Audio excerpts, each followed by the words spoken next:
በስመ አብ ወወልድ ወመንፈስ ቅዱስ አሐዱ አምላክ አሜን።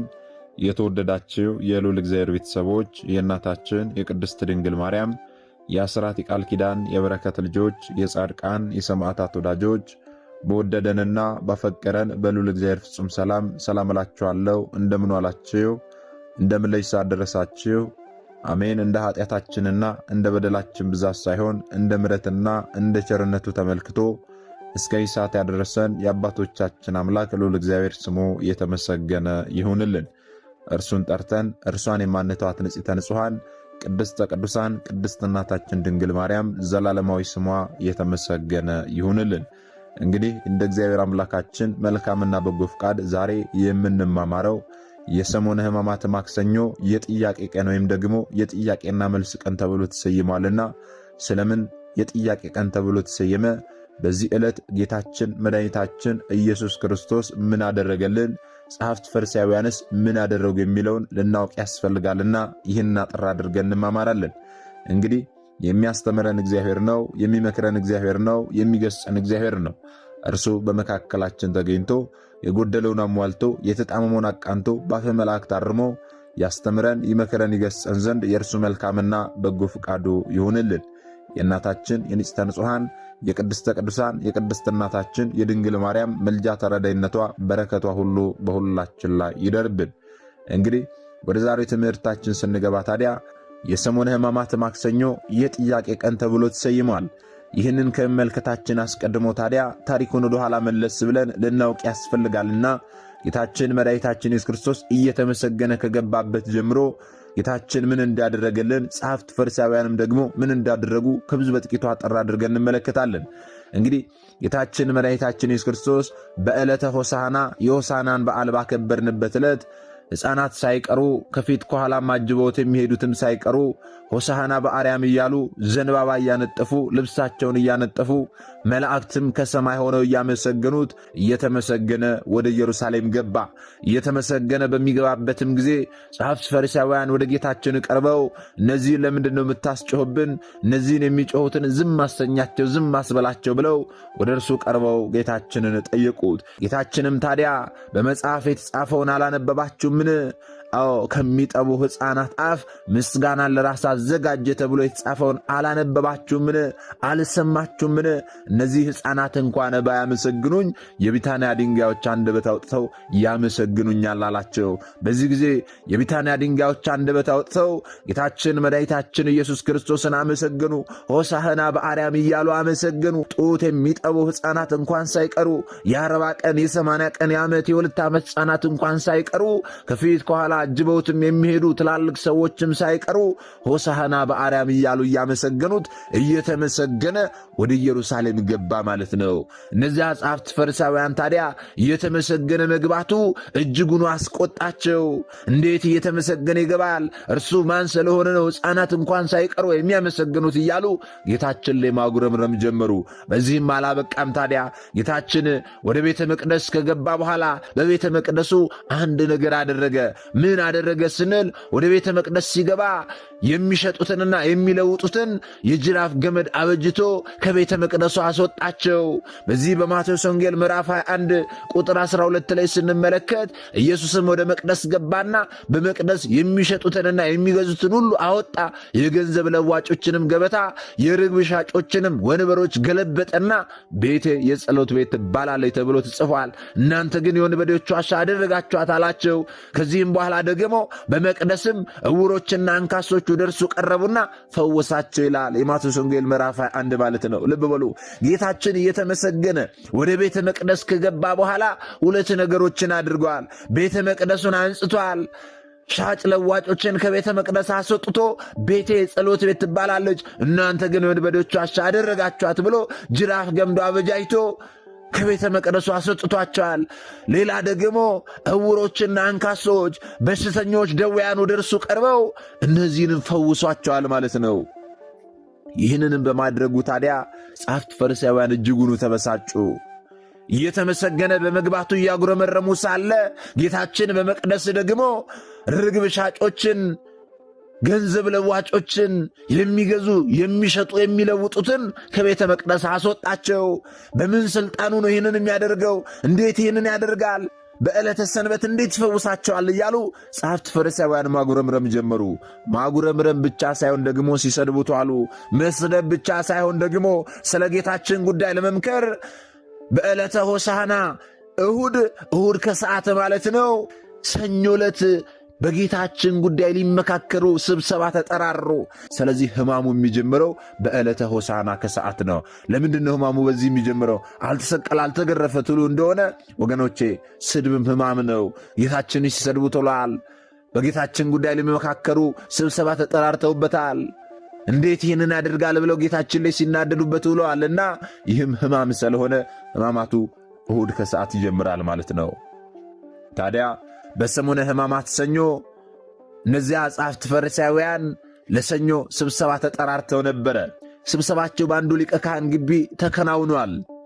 ስለ ጌታችን ጉዳይ ተሰብስበው ቀኑን ሙሉ ሲጨቃጨቁ ሲነጋገሩ ምን እናድርገው እርሱ ማን ስለሆነ ነው እያሉ ጌታችንን ሲሰድቡ በጌታችን ጉዳይ ቀኑን ሙሉ ሲጨቃጨቁ ውለዋል ጸሐፍት ፈሪሳውያን።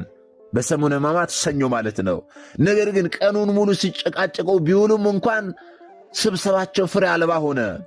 ምንም አይነት መግባባት ላይ የደረሱበት የለም።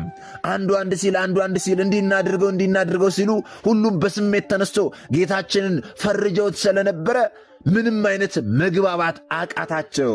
ስለዚህ ጸሐፍት ፈሪሳውያን በሰሙነ ሕማማት ሰኞ ምን አደረጉ ስንል ስብሰባቸውን አካሂደዋል። ነገር ግን ስብሰባቸው ፍሬ አልባ ሆኖ ቀኑን ሙሉ ሲጨቃጨቁ ውለው ቀኑን ሙሉ ሲሰድቡት ውለው ስብሰባቸው ፍሬ አልባ ሆኖ ተበታትነዋል ማለት ነው።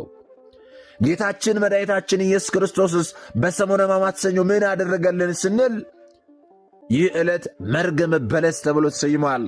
በለስን ረገመልን። ጌታችን ስለምንድን ነው በለስን የረገመው? በለሲቱ ምንድናት? ምን እያደረገልን ነው በለሲቱ ስንል ጌታችን መድኃኒታችን ኢየሱስ ክርስቶስ በበለስ አስታኮ ኃጢአታችንን ያደረቀልን፣ ኃጢአትን የደመሰሰልን። የትኛውን ኃጢአት ስንል ያቺ ሔዋን የቀጠፋቻት ኃጢአት። ሔዋን ዕፀ በለስን ቀጥፋ ኃጢአትን ወደ ሰው ልጆች አመጣች። ጌታችን መድኃኒታችን ኢየሱስ ክርስቶስ ደግሞ በሰሙነ ሕማማት ሰኞ በለስን ረግሞ ሔዋን የቀጠፈቻትን ሔዋን ቀጥፋ ወደ ሰው ልጆች ያመጣቻትን ኃጢአት ከስር መሠረቷ ነቅሎ አጠፋልን፣ አደረቀልን ማለት ነው። ልብ በሉ ወገኖቼ። ይህም ደግሞ የማቴዎስ ወንጌል ምዕራፍ 21 ላይ ተመዝግቦ እናገኛለን።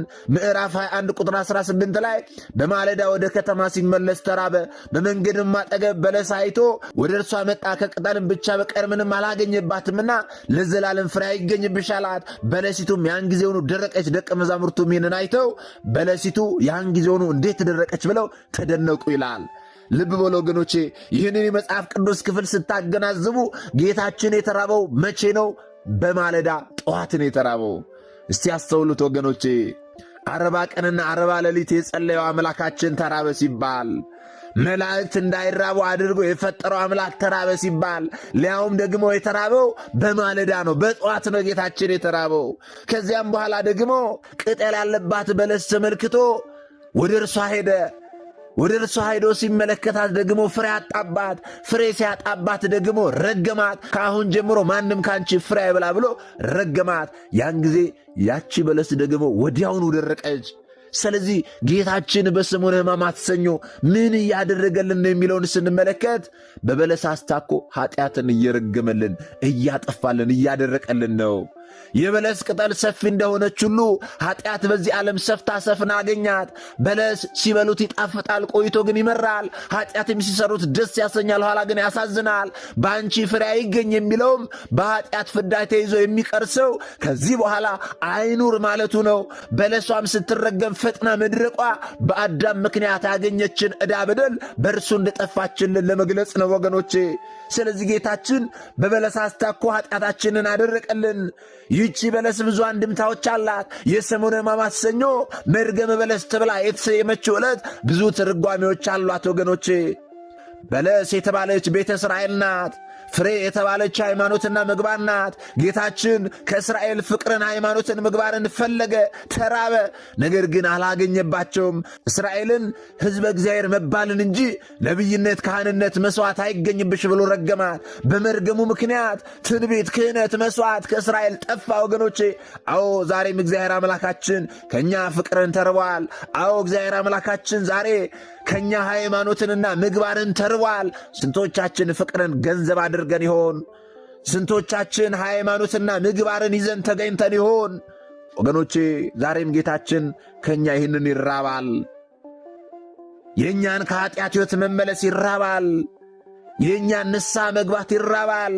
የእኛን ሥጋውና ደሙን መቀበል ይራባል ወገኖቼ። ስለዚህ የጌታችን ሕማሙ፣ መከራው፣ ስቃዩ የገባን ሰዎች ጌታችን ከእኛ የሚፈልገውን ነገር ልናድርግ ያስፈልጋል። ሕግጋቱን ልንጠብቅ፣ ንስሐ ልንገባ፣ ሥጋውና ደሙ ልንቀበል፣ በፍቅር ልንኖር፣ ልንዋደድ፣ እርስ በርስ ልንከባበር ያስፈልጋል ወገኖቼ። ይህንን ጌታችን ዛሬም ከእኛ ይራባል። ስለዚህ በሰሙነ ሕማማት ሰኞ ጌታችን ምን አደረገ? በለስን አስታኮ በሔዋን ምክንያት ወደ እኛ የመጣችውን ኃጢአትን አደረቃት፣ አጠፋት። ሲረግማት ወዲያውኑ ደረቀች፣ ከስር መሰረቷ አደረቃት ማለት ነው። ጸሐፍት ፈሪሳውያን ደግሞ ተሰብስበው ስብሰባቸው ፍሬ ሳያፈራ ተበትነዋል። ታዲያ በሰሙነ ሕማማት ማክሰኞ ጌታችን ምን አደረገልን? ጸሐፍት ፈሪሳውያንስ ምን አደረጉ? የሚለውን ስንመለከት ይህ የሰሙነ ሕማማት ማክሰኞ የጥያቄና መልስ ቀን ተብሎ ተሰይሟል። ስለምን የጥያቄና መልስ ቀን ተብሎ ተሰየመ ስንል ጌታችን መድኃኒታችን ኢየሱስ ክርስቶስ በዕለተ ሆሳዕና ወደ ቤተ መቅደስ እየተመሰገነ ከገባ በኋላ በቤተ መቅደሱ ደግሞ አንጾተ ቤተ መቅደስ ወይም ደግሞ በቤተ መቅደሱ የሚሸጡ የሚለውጡትን ሁሉ በሥልጣኑ እየገረፈ ከቤተ መቅደሱ አስወጥቷቸዋልና ያንን ስለምን እንዳደረገ በምን ሥልጣን ያንን ሲያደርግ እንደነበረ ጌታችን መድኃኒታችን ኢየሱስ ክርስቶስ በጸሐፍት ፈሪሳውያን በዛሬቱ ዕለት በሰሙነ ሕማማት ማክሰኞ ተጠይቋል። ሕሙማንን ስለምን እንደፈወሰ፣ በምን ሥልጣን ሕሙማንን ደግሞ ሲፈውስ እንደነበረ፣ ሹመትን ለሰው ልጆች ሰጠ፣ ሥልጣንን ለሰው ልጆች የሰጠ ጌታችን ስለ ሥልጣኑ በጸሐፍት ፈሪሳውያን ተጠይቋልና ይህ ቀን የጥያቄ ቀን ተብሎ ተሰይሟል ማለት ነው። ይህንንስ ደግሞ በየትኛው የመጽሐፍ ቅዱስ ክፍል ነው የምናገኘው ስንል የማቴዎስ ወንጌል ምዕራፍ 21 ቁጥር 23 ጀምሮ ስትመለከቱ እንዲህ የሚል የመጽሐፍ ቅዱስ ቃል ታገኛላችሁ። ወደ መቅደስም ገብቶ ሲያስተምር የካህናት አለቆችና የሕዝብ ሽማግሌዎች ወደ እርሱ ቀረቡና በምን ሥልጣን እነዚህን ታደርጋለህ? ይህንንስ ሥልጣን ማን ሰጠህ አሉት ይላል። ኢየሱስም መልሶ እኔ ደግሞ አንዲት ነገር እጠይቃችኋለሁ፣ እናንተም ያቺን ብትነግሩኝ እኔ ደግሞ እነዚህን በምን ሥልጣን እንደማደርግ እነግራችኋለሁ። የዮሐንስ ጥምቀት ከወዴት ነበረች? ከሰማይ ወይንስ ደግሞ ከሰው አላቸው። እነርሱም እርስ በርሳቸው ሲነጋገሩ ከሰማይ ብንል እንኪያስ ስለምን አላመናችሁበትም ይለናል፣ ከሰው ነው ብንል ዮሐንስን ሁሉም እንደ ነቢይ ያዩታልና ሕዝቡን እንፈራለን አሉ። ለኢየሱስም መልሰው አናውቅም አሉት። እርሱም ደግሞ እኔም በምን ሥልጣን እነዚህን እንደማደርግ አልነግራችሁም አላቸው ይላል። ልብ በሉ ወገኖቼ፣ እዚህ የመጽሐፍ ቅዱስ ክፍል ላይ እንደምትመለከቱት ጌታችን መድኃኒታችን ኢየሱስ ክርስቶስን ጸሐፍት ፈሪሳውያን በምን ሥልጣን ዕውራንን እንዳበራ፣ ሽባዎችን እንደተረተረ፣ በምን ሥልጣን ከቤተ መቅደስ ደግሞ ሻጭ ለዋጮችን እንዳወጣ ጠየቁት። በቤተ መቅደስ ሲያስተምር ሳለ እያስተማረ ሳለ በሕዝቡ መካከል ወደ እርሱ መጥተው ሕዝቡ ተሰብስቦ ሳለ በሕዝቡ ፊት ይህንን ጥያቄ ጠየቁት። ጥያቄያቸው ግን ጠይቀው ለመረዳት አይደለም፣ ተረድተው ለመገንዘብ አይደለም። ነገር ግን ጥያቄያቸው የክፋት ጥያቄ ነበረ። በሕዝቡ ሁሉ ፊት ጌታችንን መልስ ለማሳጠት ነበረ። ነገር ግን ልብና ኩላሊትን የሚመረምረው አምላካችን ምን ብለው ሊጠይቁት? ጥያቄያቸው መልስ ለማግኘት ሳይሆን፣ ጥያቄያቸው ጠይቀው ለመረዳት ሳይሆን የክፋት ጥያቄ እንደሆነ ስላወቀ ጥያቄያቸውን በጥያቄ መልሶላቸዋል ማለት ነው። ልብ በሉ ወገኖቼ፣ ጌታችን ኢየሱስ ክርስቶስ በቤተ መቅደስ ሲያስተምር የካህናት አለቆችና የሕዝብ ሽማግሌዎች መጥተው ከምድራውያን ካህናት አይደለ፣ ከምድራውያን ነገሥታት አይደለ ይህንን የምታደርገው አንተ በምን ሥልጣን ነው ብለው ጠየቁት። እርሱም ታዲያ መልሶ ጠየቃቸው። ጥያቄያቸውን በጥያቄ መለሰላቸው። የዮሐንስ ጥምቀት ከወዴት ነው ብለው ጠየቃቸው። እነርሱም ታዲያ ከሰማይ እንዳይሉ አያምኑበትም፣ ከምድር እንዳይሉ ሕዝቡን ፈሩ አናውቅም አሉ። በዚህ ጊዜ እርሱም ታዲያ እኔም ይህንን ሥልጣን በምን እንደማድርግ አልነግራችሁም አላቸው። ልብ በሉ ወገኖቼ፣ በዚህም ምክንያት ታዲያ ይህች ዕለት የጥያቄና መልስ ቀን ተብላ ትሰይማለች። ጌታችን መድኃኒታችን ኢየሱስ ክርስቶስ በኃይልና በሥልጣን ይገሥጽ ተአምራትንም ያደርግ ስለነበረ ሰምተውና አድምጠው ንስሐ መግባት አይተውና ተመልክተው ማመን ያቃታቸው አይሁድ በምን ሥልጣን ታደርጋለህ? ይህንን ሥልጣን ማን ሰጠ? ሲሉ ጌታችንን ጠየቁት። ወገኖቼ መጠየቃቸው መልሱን ሰምተው ለማወቅ ወይም ደግሞ አውቆ ለማመን ሳይሆን የክፋት የምቀኝነት ጥያቄ ነበረ ጥያቄያቸው። ምክንያቱም ቤተ መቅደሱን ባጸዳበት ወቅት በመንፈሳዊው ስፍራ ደርቶ የነበረውን ሥጋዊ ገባ አፍርሶባቸው ነበርና ቤቴ የጸሎት ቤት ትባላለች ተብሎ ተጽፏል፣ እናንተ ግን የወንበዴዎች ዋሻ አደረጋችኋት ብሏቸው ነበርና ጌታችን እያስተማረ ሳለ እርሱን ለማሸማቀቅ ለሕዝቡ ያልሆነ ነገር ይመልሳል ብለው አስበው ከክፋት ተነሳስተው ጌታችንን ይህንን ጥያቄ ጠየቁት። ወገኖቼ ዛሬስ በቤተ መቅደሱ ለሥጋችን ያደርን ስንት ወንበዴዎች እንኖር ይሆን? ይህም አንዳችን በአንዳችን ላይ ጣት ለመጠቋቆም ሳይሆን ሁላችንም ወደ ራሳችን ኃጢአት እንድንመለስ ነው። ወገኖቼ ልብ ያስበውን ኩላሊት ያጤሰውን ከመታሰቡ አስቀድሞ የሚያውቅ የባሕርይ አምላክ ኢየሱስ ክርስቶስ ጥያቄያቸውን በጥያቄ መለሰላቸው። ከምን ተነስተው ይህንን ጥያቄ እንደጠየቁት ያውቅ ስለነበረ ጥያቄያቸውን በጥያቄ መለሰላቸው። እኔ ደግሞ አላቸው አንዲት ነገርን እጠይቃችኋለሁ። የምጠይቃችሁን ጥያቄ እናንተ የምትነግሩኝ ከሆነ የምትመልሱልኝ ከሆነ እኔም ደግሞ ይህንን በምን ሥልጣን እንደማደርግ እነግራችኋለሁ አላቸው። ከዚህም በኋላ ታዲያ የዮሐንስ ጥምቀት ከወዴት ነበረች? ከሰማይ ወይም ደግሞ ከእግዚአብሔር ዘንድ ነው ወይንስ ደግሞ ከሰው ወይም ደግሞ ከምድር ነው ብሎ ጸሐፍት ፈሪሳውያንን ጠየቃቸው። በዚህ ጊዜ ጸሐፍት ፈሪሳውያን ደነገጡ። እርስ በርሳቸው ዞር ብለው ተያዩ። ከዚያም በኋላ ወዲያው ምላሽ ላለመስጠት ከእርሱ ፈቀቅ ብለው እርስ በርሳቸው እየተያዩ ተማከሩ። ምን ብለን እንመልስ ብለው ተማከሩ። ምክንያቱም ጌታችንን ለመፈተን ብለው ምን ይመልስልናል ብለው ለማሸማቀቅ ከክፋት የተነሳ የጠየቁት ጥያቄ ነበርና እርሱም ደግሞ ከአእምሯቸው በላይ የሆነ መመለስ የማይችሉትን ጥያቄ ጠየቃቸው። ከዚህም በኋላ ከእርሱ ፈቀቅ ብለው እርስ በርስ ተማከሩ። ከሰማይ ነው ብንል እንኪያስ ስለምን አላመናችሁበትም ይለናል። ከሰው ነው ብንል ደግሞ ዮሐንስን ሁሉም እንደ ነቢይ ያዩታልና ሕዝቡ ይነሳብናል፣ ሕዝቡን እንፈራለን አሉ። ስለዚህ ምን እንበለው ብለው ተስማሙ።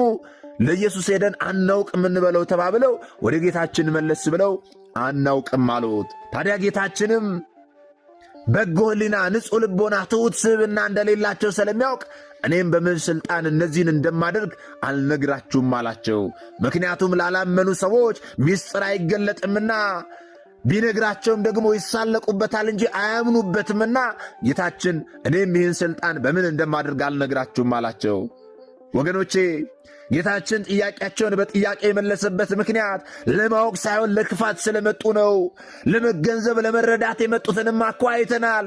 ኒቆዲሞስ ወደ ጌታችን እየመጣ ለመማር ሌሊት ወደ ጌታችን ሲመጣ ጌታችን ቁጭ ብሎ ያስተምረው እንደነበረ ቀን ሲያስተምር ውሎ ማታ ደከመኝ ሰለቸኝ ሳይል ኒቆዲሞስን ያስተምረው እንደነበረማ ተመለከትን እኮ ወገኖቼ።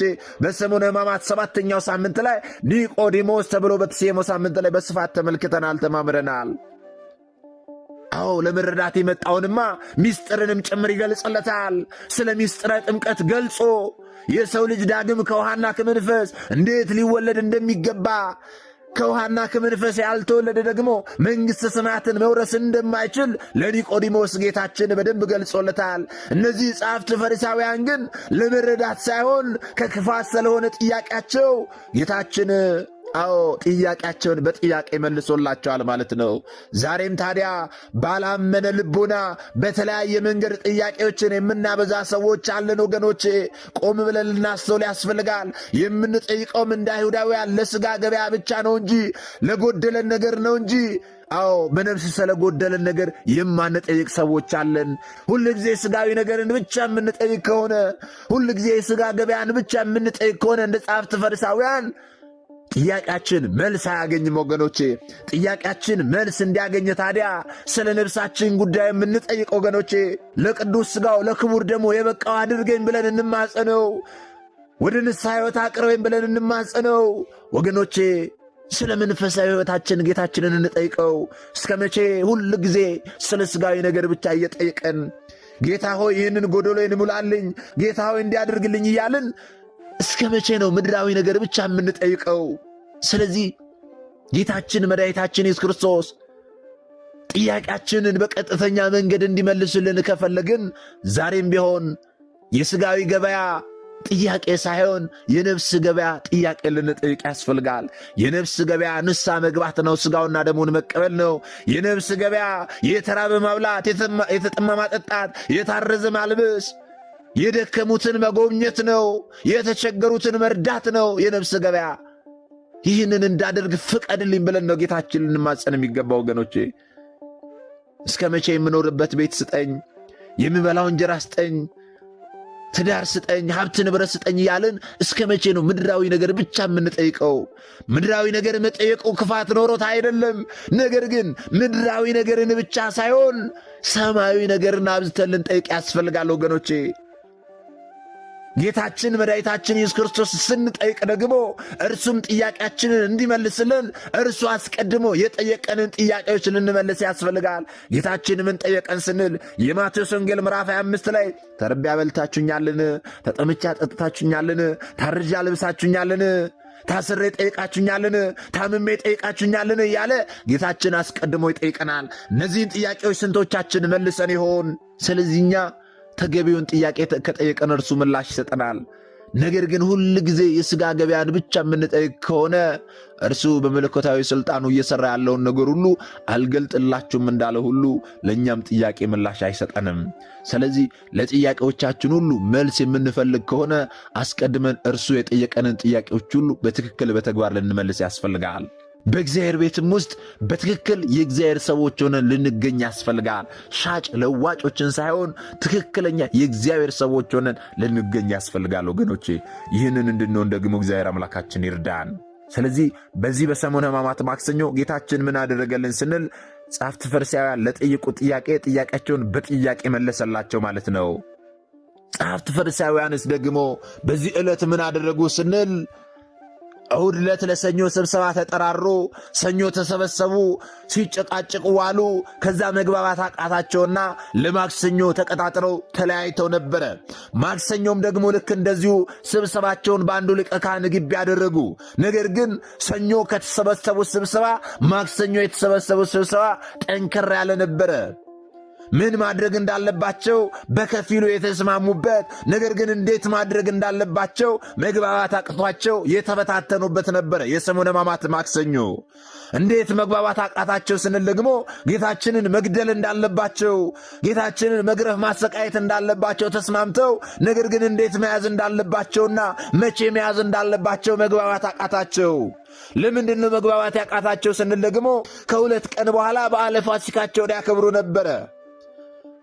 በዓለ ፋሲካ አድርገው የሚያከብሩት እስራኤላውያን ከግብፅ ባርነት የወጡበትን በዓለ ፋሲካ አድርገው ያከብሩ ስለነበረ ያ በዓላቸው ደግሞ ሐሙስ ዕለት ይከበር ስለነበረ ጌታችንን አሁን ከበዓለ ፋሲካችን አስቀድመው ከያዝነው ሕዝቡ ይነሳብናል፣ በዓለ ፋሲካችንን ይበላሽብናል። ስለዚህ እንዴት አድርገን ነው መያዝ ያለብን? ሲጨቃጭቁ ዋሉ። ነገር ግን ጌታችንን ምን ማድረግ እንዳለባቸው ተስማምተው ነበረ። ከሰኞ ስብሰባቸው ማክሰኞ ያለው ስብሰባቸው ትንሽ ጠንከር ነበረ። ነገር ግን መግባባት የተሳናቸው ምክንያት ምንድን ነው ስንል በዓለ ፋሲካቸው ከፊት ስለነበረ ያ በዓለ ፋሲካቸው እንዳይበላሽባቸው ፈርተው ጌታችንን እንዴት መያዝ እንዳለባቸው፣ መቼ መያዝ እንዳለባቸው መግባባት ተስኗቸው አሁንም ቀኑን ሙሉ ሲጨቃጭቁ ብለው በዕለተ ማክሰኞም የተሰበሰቡት ስብሰባ ፍሬ አልባ ሆኖ አሁንም ተበትነዋል ማለት ነው። ስለዚህ ጸሐፍት ፈሪሳውያን እሁድ ዕለት ለሰኞ ስብሰባ ተጠራሩ። ሰኞ ተሰበሰቡ፣ መግባባት አቃታቸው። እንዲሁም ደግሞ የሰኞ ስብሰባቸው ተበትኖ ለማክሰኞ ተሰበሰቡ፣ ለማክሰኞ ስብሰባ ጠሩ፣ ማክሰኞም ተሰባሰቡ፣ ማክሰኞም ደግሞ ተሰብስበው ስብሰባቸው ፍሬ አልባ ሆነ ማለት ነው። ጌታችን መድኃኒታችን ኢየሱስ ክርስቶስ ደግሞ እየተመሰገነ እሁድ ዕለት ወደ ቤተ መቅደስ ገባ። በቤተ መቅደስ ሻጭ ለዋጮችን አስወጣቸው፣ ዕውራንን አንካሶችንም ፈወሳቸው። ከዚህም በኋላ ደግሞ በቢታንያ ሄዶ አደረ። በቢታንያ ካደረ በኋላ ደግሞ ጠዋት ከቢታንያ ሲመለስ በመንገድ ላይ ተራበ ይላል። ሰኞ ጌታችን በማለዳ ተራበ። ከተራበም በኋላ ደግሞ አንዲት በለስን አይቶ ፍሬ ሊያገኝባት ወደ እርሷ ሲሄድ ፍሬ ሲያጣባት ያችን በለስ ረገማት። በበለስ አስታኮ ኃጢአታችንን በደላችንን ሁሉ አደረቀልን፣ ኃጢአትን ደመሰሰልን፣ አጠፋልን። ኃጢአት ለ5500 ዘመን ነግሳ ሰፍታ ነበርና ከዚህ በኋላ ያቺ ኃጢአት ነግሳ የምትኖርበት ዘመን አበቃ ሲለን ኃጢአትን ከስር መሰረቷ አጠፋልን፣ ደመሰሰልን፣ አደረቀልን ማለት ነው። በሰሙነ ሕማማት ማክሰኞ ደግሞ በምን ስልጣን ይህንን ሁሉ እያደረገ እንዳለ በጸሐፍት ፈሪሳውያን ተጠይቆ ጥያቄያቸውን በጥያቄ የመለሰበት ቀን በመሆኑ የጥያቄ ቀን ተብላ ተሰይማለች ማለት ነው።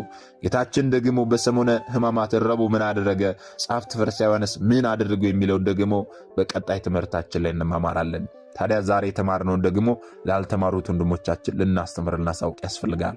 ምክንያቱም እኛ የተማርነውን አስተምረን ቢሆን እኛ ያወቅነውን ያሳውቀን ቢሆን ኖሮ ማንም ሀብተ ወልድና ስመ ክርስትና ሰጥታ ማኅተብ በአንገቱ ላይ ካሰረችበት ከቅድስት ቤተ ክርስቲያን ወጥቶ ወደ ሌሎች ሃይማኖት ተቋማት ባልሄደ ባልገባ ነበረ። ነገር ግን እኛ የተማርነውን ስለማናስተምር ያወቅነውን ስለማናሳውቅ ብዙ እህቶቻችንና ወንድሞቻችን እየሳቱ ነው ያሉትና የሳቱትንም ለመመለስ ያሉትንም ለማጽናት አሁን ላይ የተማርነውን ወደፊትም የምንማረውን የቤተ ክርስቲያናችንን አስተምሮ ልናስተምር ያስፈልጋል ማለት ነው። ይህንን እንድናደርግ ደግሞ እርሱ አምላካችን መድኃኒታችን ኢየሱስ ክርስቶስ ሁላችንንም ይርዳን። የሰማነውንም በዝነ ልቦናችን ያሳድርብን። ሰሚዎች ብቻ ሳንሆን በሰማነው ቃል 30፣ 60፣ 100 ያማረ ፍሬ አፍርተን ዛሬ ስሙ ቀዳሾች ነገ ደግሞ የመንግስቱ ወራሾች ያደርገን ዘንድ የእርሱ መልካምና በጎ ፈቃዱ ይሁንልን። ወስብሐት ለእግዚአብሔር ወለወላዲቱ ድንግል ወለመስቀሉ ክቡር። ይቆየን።